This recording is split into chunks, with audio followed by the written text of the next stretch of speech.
I think this topic is mostly interesting for people like me who grew up in um, American evangelical Christianity to one degree or another, and sort of want to understand the relationship of the Christian right or the American evangelicals to movements for justice and sort of the moral zeitgeist of our current point in history. So keep watching if you're interested in that. I'm titling this video essay How American Evangelical Christianity, which I'm just going to say AEC from now on, 'cause American Evangelical Christianity is a very specific kind of Christianity, so I'm not talking about all Christians everywhere in the world. I'm mostly talking about, I'll give you a definition, but I'm just mostly talking about this particular kind of Christianity that I grew up in. So if you're a Christian and you don't agree with any of this, don't take it personally, or, don't assume that I'm talking about every type of Christian ever. I'm just talking about, I'll give you a definition from Wikipedia. Wikipedia says, Evangelicalism is an umbrella group of Protestant Christians who believe in the necessity of being born again, emphasize the importance of evangelism, or proselytizing one's beliefs, and affirm traditional Protestant teachings on the authority and historicity of the Bible.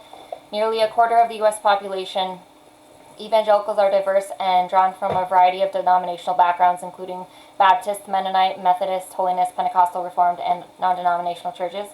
And then later in the article it says, as a reaction to the 1960s counterculture, many evangelicals became politically active and involved in the Christian right, which became an important voting bloc of the Republican Party. So that's kind of the group that I'm referring to, and so that's what this is based on. So I'm just going to get right into it, but not without my ginger.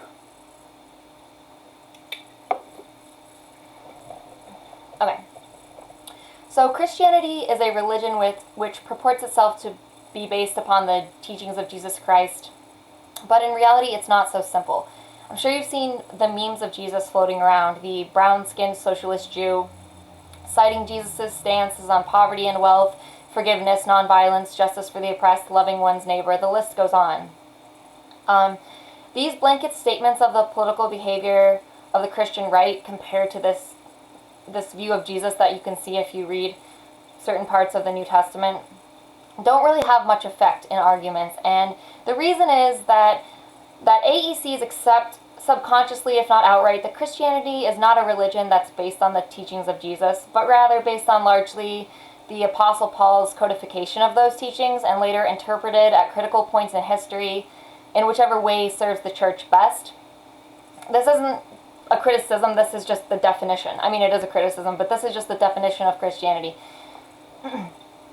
In fact, very few, if any, major theological claims of the AEC or of Christians originate with Jesus' words at all.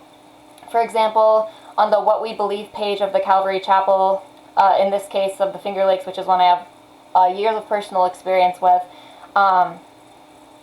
nearly every point of their theological statement is supported by references to the Pauline writings. So these are things like Jesus' sinless life, his physical resurrection, his posthumous role as leader of the church, the concept of salvation and how to attain it, and the inerrancy of the Bible. And I say this not because I have any interest in explaining the debate surrounding the historical context of these claims, but because referencing the teachings of Jesus as a way to call out the hypocrisy of the AEC is a pointless exercise, because Christianity isn't based on these sporadic feel-good aphorisms that come out of Jesus' mouth, allegedly, and it never has been. At most, Jesus' words are invoked when convenient and ignored when inconvenient, similar to Martin Luther King Jr.'s, in order to maintain his revered status devoid of its cultural legacy. But anyways, enough about Jesus, because I've already spent more time talking about what Jesus said than you'll probably hear in any political discourse with the Christian right. So this isn't a video essay on how Christians got here or why. You can simply Google origins of the Christian right and find plenty of resources if that's what you're interested in. What I want to talk about is not the why, but the how. So from my personal experience, these are some tools that the AEC, which again stands for American Evangelical Christianity, I can't even say that, so it's a good thing I abbreviated it, uses to weaponize itself against causes for justice, both consciously and unconsciously, and therefore tend to end up solidly and frustratingly planted on the wrong side of history over and over. It's important to realize that none of these function in a vacuum, so all of these are related to one another. Just keep that in mind as we go along. So, the first one is the future justice narrative. The future justice narrative is twofold. First, it is the idea of afterlife punishments and rewards. So heaven and hell, sometimes literally, sometimes not.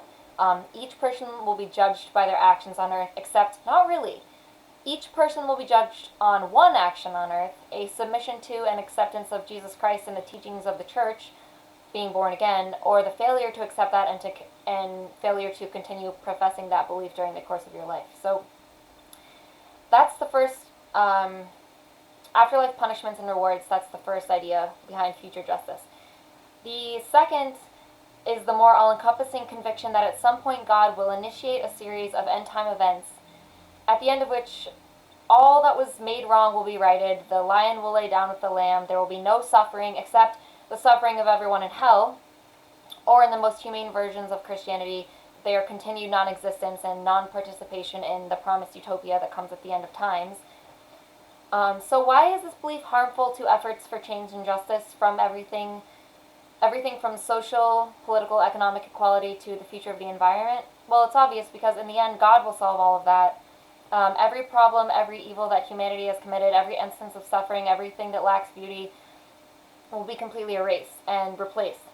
But the most pernicious part of it actually is rooted in the innate humaneness of everyone, including Christians, atheists, and people of every religion share, despite persistent claims of AEC that there can be no justice or no sense of right and wrong in the absence of God. Because Christians, much like everyone else, don't innately want people to suffer. They are morally obligated, morally compelled to focus their energy on saving as many individuals as possible, in some cases regardless of the socio-political consequences. If you firmly believe that everyone who has made a profession of faith will be reborn into peace, equality, and happiness, which is a goal that seems like impossibly out of reach in this world right now, then you have to try to collect those professions, professions of faith, to increase the numbers of people who are born again. Because you are literally saving lives. If you're a Christian, you are literally saving lives when you do that. The idea of a world filled with clumsy humans trying and failing to create a better world on their own is extremely hard for someone born a Christian or who has ever held a belief in future justice to accept, given the relief inherent in handing that monumental responsibility over to God and focusing on one single task that bears all the moral urgency of every political and social movement combined. So do some AECs try to do both? Yes, some do. But do most? No, because to do so would mean accepting leadership from and thus recognizing the moral equality of non-Christians whose worldview Christians are taught is clouded by original sin and whose message will inevitably lead to a godless future. So that brings me to number 2, which is susceptibility to political pandering. This is a quote from an article entitled "Why Many Evangelical Christians Support President Trump" by Mike Marshall, written on June 5th, 2020. So this is an article written by a Christian for like an online Christian publication, which is most of what I'm going to be quoting because these are the kinds of articles that AECs like to read and share. So I'm not going to be, quoting like scholarly journals or like, for the most part, because I'm letting you know the messaging that they use when they're speaking with one another, and that's, I think, more important to the point I'm trying to make. So anyways, Marshall says, I have never personally heard Trump claim he is an evangelical Christian, so I don't expect his speech and demeanor to totally match up like one. However, many of the beliefs and principles Trump holds to match the beliefs and principles evangelical Christians hold to.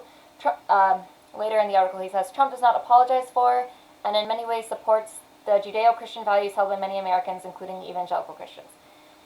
And then this is actually from Pew Research Center from March 12, 2020, from an article entitled "White Evangelicals See Trump as Fighting for Their Beliefs, Though Many Have Mixed Feelings About His Personal Conduct." So this study states, on the whole, Americans care more about having a president who stands up for their religious beliefs than having one who personally shares those beliefs. Roughly 7 in 10 say it's either very or somewhat important to have a president who stands up for people with their religious beliefs.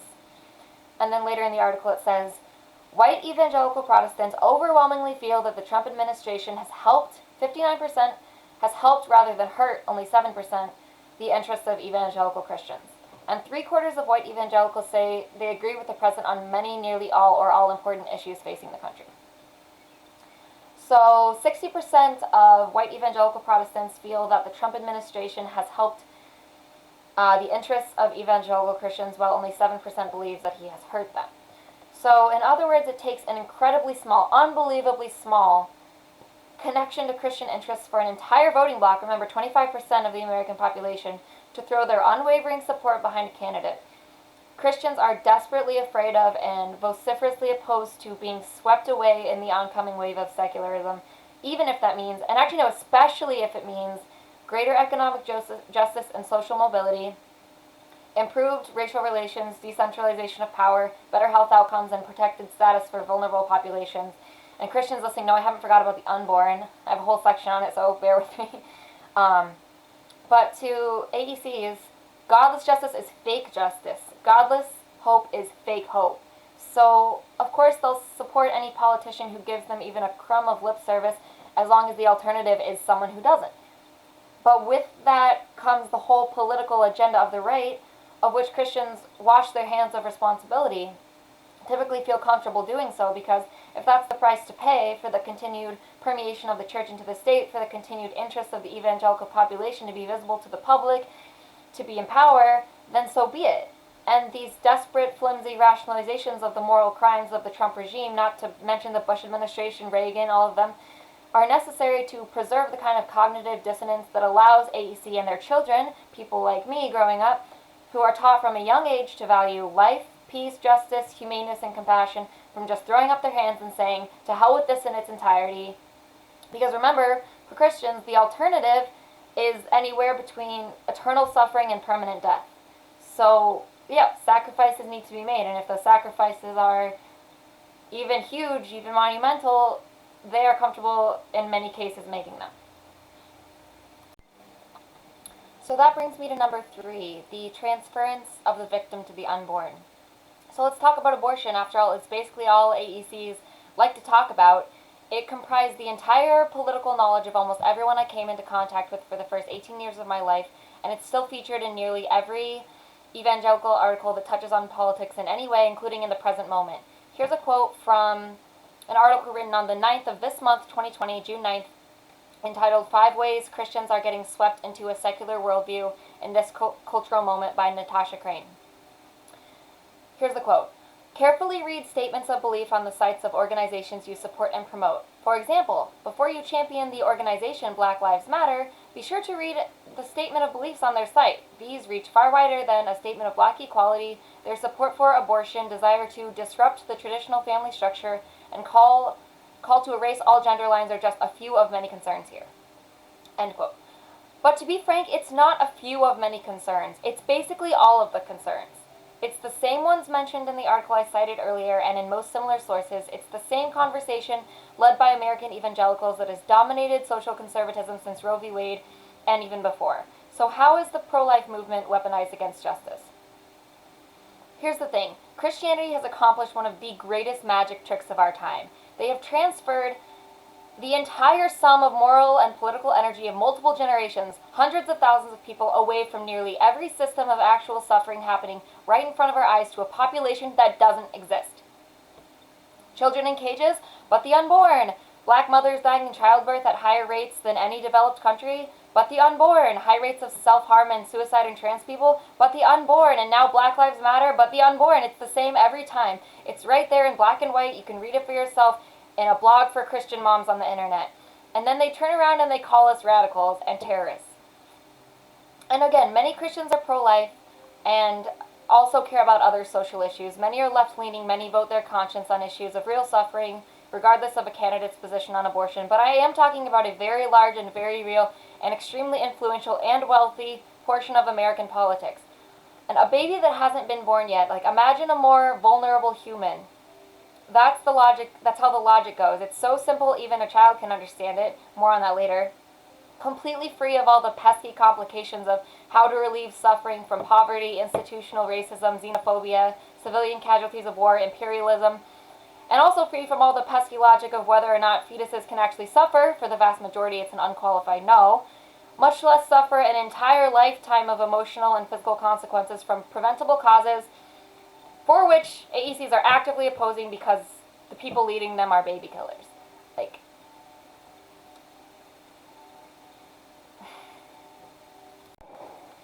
and as proof of this, I'm probably going to get like multiple comments if anyone listens to this video just from evangelicals telling me that fetuses suffer, and because in a 40 to 50-minute video, that's all they're going to hear, and that'll just be proof that nothing I say has made any impact. Alright, so going on to my fourth point, it's the idea of counterculture, victimization of oneself and one's children, specifically one's children. So AEC, American Evangelical Christianity, is fighting a culture war, and their children are its warriors. I don't need to spend too much time on this one because many of us have seen or experienced it firsthand. But imagine being the only kid in your high school on a crusade against abortion, using the language taught to you by your family and church, alienating everyone around you, probably causing pain you don't even know about. Feeling alone yet? Of course you are. You're meant to. After all, AEC culture thrives on making their children feel isolated from and superior to their secular peers. They then replace those relationships with a number of highly sheltered alternatives such as youth group, Bible study, homeschool, and Christian school. At the same time, they deprive their children of developmentally appropriate education. For example, they replace sex education in consent, pleasure, and safety with abstinence-only indoctrination, which demands purity and compares preteen women to pieces of tape that lose their stickiness each time they have an intimate encounter outside of heterosexual marriage, and then rendering them unable to ever experience true love and commitment in the future. And this narrative persists despite the fact that 80% of evangelical Christians between the ages of 18 to 29 have premarital sex compared to 88% of non-AECs, which is pretty much close to the same amount. But back to the topic, creating a generation of isolated children makes them more likely to remain radicalized as they grow up by widening the gap between them and their social peers and reinforcing through church-based education that they've been called apart or set out for a specific task. Of course, the task is to try to convert their peers, which is yet another element of superiority, especially to a child's mind who can't really differentiate. And then they arm them with such militarized religious equipment as their shield of faith and their sword of the Spirit to go out and accomplish that task. And psychologically speaking, it's a difficult task for children brought up in such an environment to become advocates for justice, and even those who manage to are often left with lifelong emotional and social damage as a result, not to mention damaged familial relationships and a lack of support structures. And I am not saying this to make you feel bad for them, for us. It is absolutely nothing compared to the experience of being a person of color in this country, or a trans person of color, against whose interests these little Christians are weaponized from birth. But it does explain to some degree how this weaponization is intergenerationalized, which I believe is a word that I just made up. Alright, this is my final chapter, personal responsibility versus collective action. So I'll read you a quote from a Christian author, Joshua Lawson, from an article published June 11th, so 3 days ago, entitled, "You can be a Christian, you can be a Marxist, but you can't be both." He says, "Whether the sins were committed yesterday, last week, or 400 years ago, all Caucasians are now told to bear the guilt for sins committed by all other Caucasians. If they remain silent, Caucasians are accused of violence. This is the opposite of Christianity as it is revealed in the Bible. Christianity states that you are accountable to God alone for your sins and inequities. You must go to Jesus to atone for the sins that result from your reality as a flawed human being. As for my brother, it is up to him to reconcile his sin with God or any specific individuals that he directly slights, attacks, or transgresses." I'm going to go away from my script here for a second because there's more I want to say about this. Notice the language being used here. So, a recipient of generations of racial privilege is replaced with the word flawed human being. So again, collective to individual. Christianity states you are accountable to God alone for your sins or inequities. So the idea of accountability is transferred from social justice to the individual. And As for his brother, any other person, uh, he is only accountable to God or any specific individuals that he directly slights, attacks, or transgresses. So the only sins you can commit here are specific individuals that you directly attack or transgress against. So if you haven't, I don't know, like said the N-word today or like hit someone of color for no reason, you're not responsible for any of the racial injustices that are happening whatsoever, because social sin doesn't exist in this version of Christianity. Only individual sins exist. And if the accumulation of individual sins create a large-scale social sin, but you weren't part of it, you are absolved of all responsibility forever. And I just think this is the most toxic idea in American evangelical Christianity. So Joshua Lawson is wrong. White people aren't being asked to bear the guilt of 400 years of slavery, to bear the individual guilt of all of those individual people who did things 450 years ago. It's not about that. It misses the point entirely. We're not asked to bear the guilt of 450 years of slavery, segregation, and violence against Black, Indigenous people of color. What we're being asked to do is bear the responsibility of it. To, at a bare minimum, acknowledge its existence, pledge ourselves to listen, to work for change, even when it demands sacrifices, to end structures that benefit us. And this, he says, is the opposite of Christianity. So white Christians can benefit from generations of privilege. They can use generations of inherited wealth, stolen wealth, and they can still remain silent on issues of racial justice if they want to. All they have to do to be all good is to ask Jesus for forgiveness. And I think that we should listen to Lawson when he, a Christian, tells us what Christianity really is. It's a wholesale reattribution of the concepts of shame, guilt, and forgiveness that makes it easier for white people to do absolutely nothing and feel better about it. It's an outlet whereby people who have made no personal sacrifices save a few bucks in the offering plate can completely absolve themselves of any moral obligation to stand up for justice while still maintaining that they're the only ones capable of knowing right from wrong. And I hope you've learned something today about how American evangelical Christianity weaponizes itself against movements for justice. I hope we can have a conversation if you disagree with me or if you don't find yourself represented in all 5 of these things or in any of them. And please join your local protests, sign petitions, vote for change, and donate to organizations fighting for Black equality and a better future on this earth for this earth's inhabitants. Thank you.